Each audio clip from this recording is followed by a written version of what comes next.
Oh, well, hello and welcome back to the House of Valentina. I'm so excited you're here today because today I thought it'd be really fun to chat about the 2025 home trends that are the total game changers. I mean,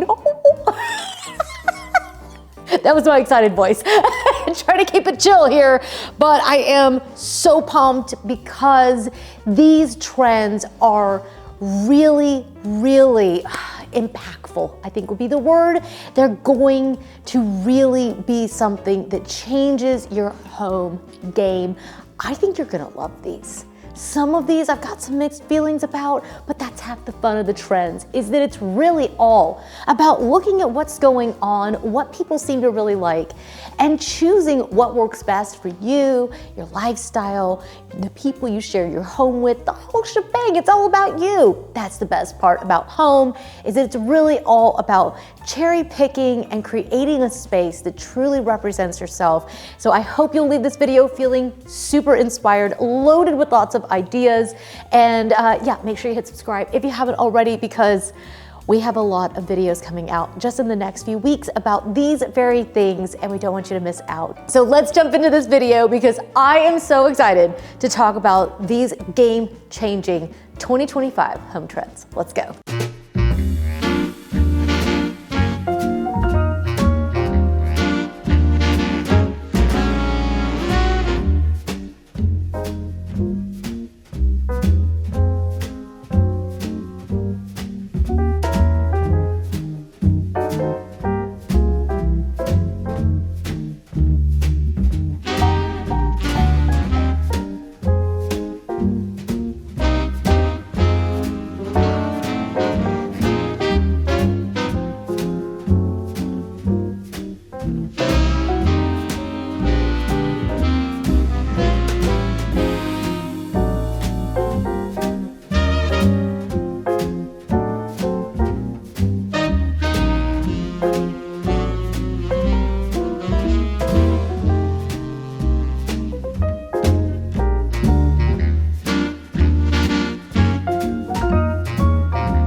Our first trend is called Impeccably Enchanting. Impeccably Enchanting. What do those words really mean? These two ideas really are about as opposing as my wall color and my fireplace. I love contrast. And so when you think about words like old money have been buzzwords for a while, and you think about someone who really sums up that style, there's something so impeccable about them. It's the way they dress, it's the way they eat, it's the way they live, it's the kind of car they have, it's how they decorate their home. There's something really elegant and refined. There's something simple, a lot of times very pared back, but there's also a little bit of modernness mixed into this as well. There's something very luxurious about these people. They just exude grace and elegance. And I don't know about you, but that sounds like a really good life goal. That's definitely something I would love to embody. But there's also something about certain people out of this group that they have this effervescent personality, something that you feel just casts a spell over you, and you feel this sense of enchantment. So how do you do that in your home? Well, like I said, like bringing in something really soft and romantic. It's breaking the norm. It's taking the things that everyone assumes are what are supposed to go into a really elegant and refined space, and then softening it with something that you would describe as the words magical. That's what I'm always looking for. And for me, magic is florals. It's a cozy blanket. It's books that are open. Sometimes even things purposely skewed. I have to tell you, I have to kind of purposefully do that. Sometimes the kids and the dog, they nail it for me. But I'm always trying to make things not so perfect that it just feels uncomfortable for my family to actually live in. And I think somewhere in that is where this enchanting feeling lies. I think that adding trees, we've got lighting, and there's just like this sort of airiness and lightness that you feel in these spaces. And for me, that is something that I just cannot get enough of. So I absolutely love it. If you're seeing some images that you're interested in and you're wanting to see more of the things that we're sharing with you over the course of this video, I leave as much as I can link down below. And I always link up my LTK because over the last few weeks, as I've left 2024, started really looking at 2025, I sat on the sofa for days and just really thought about what I wanted. And those two words really just sum up what I want for this year. And I think forever. Like, this is a life goal trend. I don't think it's just 2025, but it's definitely something that we're gonna be talking about a lot. And I hope it will become permanente, as I like to say.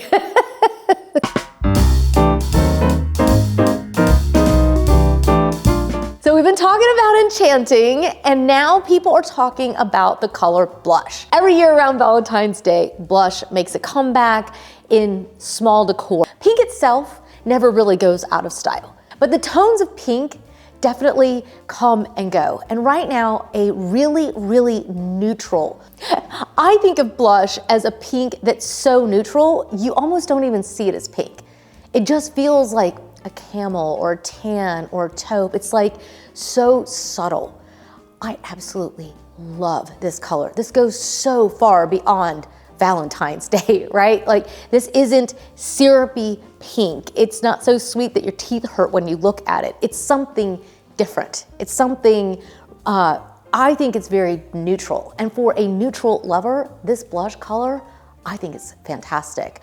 I think putting it on your walls would be absolutely amazing, but also we're seeing a lot coming out in furnishings and also in accessories, which is really exciting. So also, and textiles, of course. So think about how you could add these blush tones throughout an entire space. You could go for it on the walls. It would be magnificent. I recommend color drenching those walls and taking that color ceiling all the way down to the baseboards and pretty much anything in between. Yes, the windows, the molding, everything. Color drench it with this color. Whipped Mocha by Benjamin Moore is a really good starting point. It really kind of sums up this really neutral blush color. It's almost quite brown, actually, and I absolutely love it. And I'm dying to hear what you guys think about it.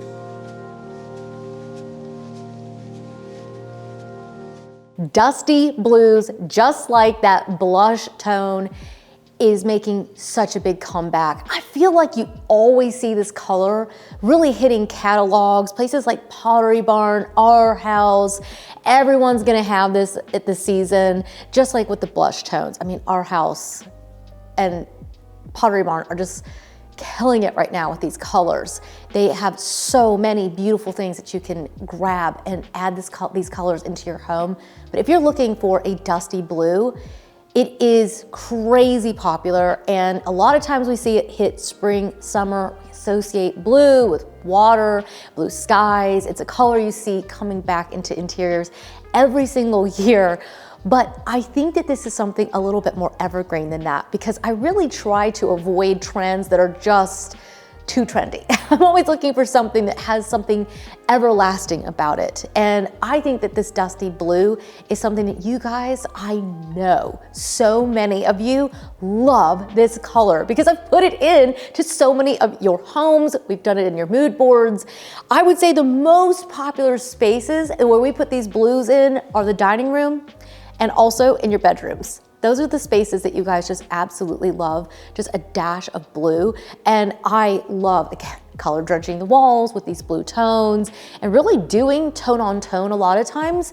But you can also pair them up with really beautiful creams. You could pair them up with light wood, but you could also go for a really elegant and really rich color palette with these as well. So you could go with really deep, rich wood tones. You could go for blues and black and maybe gold. There's a lot of different ways to use this color palette. I think a lot of times people feel like blue just, it's the beach, but it really doesn't have to be.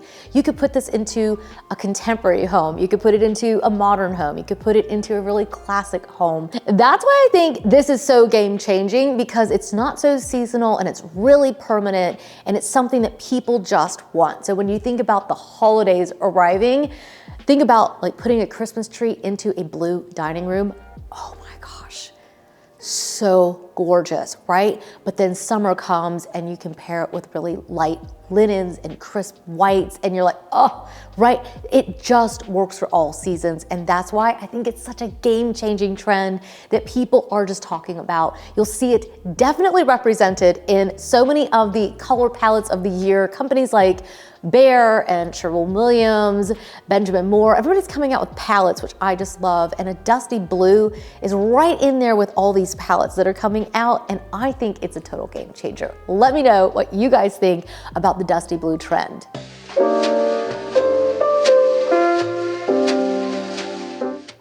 As a girl, I was born and raised in the Southeast. I absolutely love East Coast design. Now, I love modern design. I love California style. I love Scandinavian. I really have a very eclectic style. But for me, when we moved overseas for 12 years, I didn't have any of that kind of like East Coast, like paned windows and a lot of the things that we associate with the East Coast. It's kind of got a little influence right from Europe and got a little European style in it. But it's not so modern. There's something really classic and enduring, and it's kind of timeless. When I thought about the kind of home that I wanted to raise my kids in when we got back from being overseas for all those years, I immediately thought East Coast. For me, it was like I could just imagine the paned windows and the classic, just the little molding. I love the chair railing and all the classic elements that you associate with an East Coast home. For one, that's what I imagined. And still to this day, when I close my eyes and imagine if I could have any house on the planet as my home base, this is my one place on the planet, what do I picture? And I'm like, yeah, I still just love an East Coast feeling. We are seeing East Coast popping up everywhere, even on the West Coast, okay? Like no matter where you live, there's something about these classical design elements that feel straight from the storybooks of Europe. We've imported them a long time ago and we just love them. We just absolutely cannot get enough of them. We love something that just feels like it will always be here. It's always been there and it always will. And there's something that feels like you're a part of, I don't know, like you're a part of some movement that just is forever. And I really love that. Trends like quiet luxury and old money, I think those have definitely had a big influence on us craving something just a little bit more traditional and a little less modern for our architecture. But for me, I like a balance of things. And so for me, I love the architecture of my East Coast home, but I love pairing it with things that are really modern. And so when you think about this one, don't feel confined that if you don't have an East Coast feeling with your architecture, well, then maybe you have a modern architecture, but you have some East Coast elements. So think about, you might even be looking at some soft-armed sofas. You might be looking at some really beautiful medium tone woods. The really light woods tend to be more associated with California style. And these sort of medium to darker wood tones tend to be associated a little bit more with East Coast style.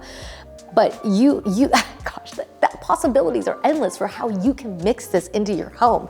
You may want to add a little bit more pillows back. I mean, we have been saying that for a while, like minimalism is kind of going out just a little bit. It's okay if you're still building your home to have a little bit more minimalistic aesthetic as you're building everything out. But the goal is soft blankets, lots of pillows, piles of books on the table. Not that those things are only associated with the East Coast style, but I definitely think about like the bookcases packed with books and the study/library and just the feeling that you get in a traditional East Coast home. So think of places like Martha's Vineyard, think of places like Cape Cod, think about those styles and the way you think of those homes and some of the design elements and see if you think any of those might go with your own style. You can change out the lighting that you have. Even if you have a modern space, you could add in some classic lighting. I know we've done that on our back porch. We've done it throughout our home. We've kind of mixed the genres together and I love it. I love the mix of things.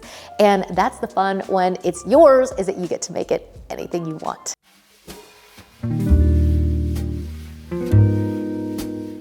Your eyes do not deceive you. I have moved ever so slightly, and that is because it is the sunniest day here in Atlanta, and I have got light just beaming into my eyes. So Excuse me, I had to move over. But I do wanna give us a little power moment here through 3 really nice decor trends that you can very easily add into your spaces rather than a whole entire new design on the entire space. So what is trending right now? Orchid bowls. Holy cow. It's like they came out of nowhere. I don't know, did we just notice them? Were they there the whole time? I never saw them. I don't know what it is about the orchid bowls. I can't get enough of them. I absolutely love them. There's so many companies putting them out. And guys, I have ordered so many orchid bowls over the years. And honestly, they just don't look that nice. I'm like, ooh, like I go to Home Goods and I'm like, okay, orchids, great idea. I love live orchids.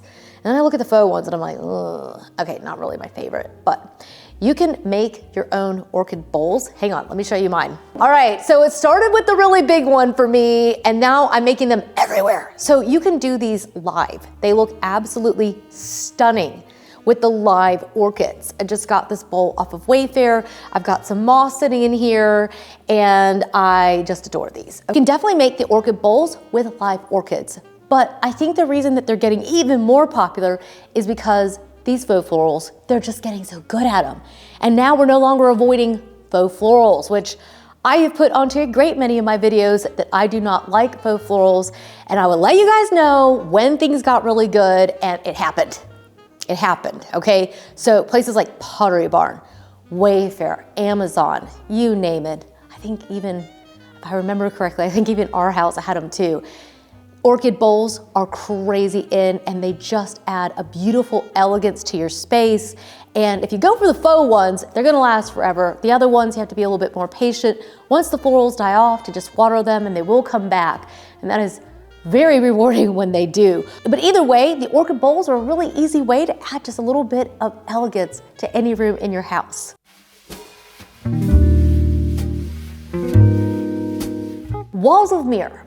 They are really coming back, and I'm so excited because we've been talking about adding mirrors, adding mirrors, adding mirrors. I know so many of you added mirrors in 2024. Don't worry, you're not taking them down. You're just gonna want more. You're just going to want more mirrors. We've been doing a lot of leaning mirrors. We're doing a lot of singular mirrors because we've been in a very minimalistic phase. But we're kind of leaving that behind. We're like, let's add more, okay? One mirror is nice, but more, now what would that do? A wall of mirrors is such a nice thing. Now, I know a lot of you are probably you're gonna think of like the 90s when they did the really cheapy, kind of poorly done mirrors in like the dining room and the bathrooms over the vanities. Ugh, like those aren't really that nice, but they did add so much light and reflection into a space. So that's why I think they're coming back. But this time we're just gonna frame them out really nicely. So if you have a really big mirror still in your bathroom, or if you've got a wall of mirrors in your dining room, instead of taking down the mirrors, why not just frame them out? That's the least expensive option. But if you don't have them, you might just think about places like IKEA are a great place where you can find their, I think it's called the Hems. Hems for sure had one. I've got a couple from them. I'll put them up. I'll link them down below as well. But I've been going to places like Amazon to get my mirrors. If you want something that's really, really simple and really inexpensive and you can stack them across a wall, Amazon is a great source to go to. But if you want something that's a little bit sturdier, something a little bit more unique, you may think about going to West Elm because they really do have just a little bit more upgraded feel to them.